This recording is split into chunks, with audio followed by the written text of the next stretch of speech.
నీ సమయమును దేవునికి ఇచ్చినప్పుడు ఆయన సమయాన్ని కూడా దేవుడు నీకు నాకు ఇస్తాడు. ఆయన మనకి సమయాన్ని ఇవ్వాలంటే ముందు మనం ఆయనకి సమయాన్ని ఇవ్వాలి. అవునంటారమ్మా? ఒక ఆఫీసర్ గారి దగ్గరికి వెళ్ళాలంటే ముందు మన దగ్గరికి వెళ్ళి అపాయింట్మెంట్ తీసుకోవాలా?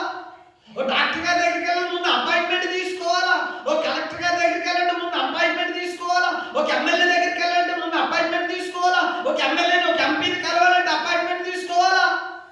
ఒక సామాన్యమైన మనుషుని కలవటానికి అపాయింట్మెంట్ తీసుకుంటున్నాం. అపాయింట్మెంట్ తీసుకున్నారా? ఫోన్ చేశారని అడుగుతారు. దేవాది దేవుడైన యేసుక్రీస్తు ప్రభువుని కలవటానికి కూడా మనం ఏం చేయాలి చెప్పండి అమ్మా?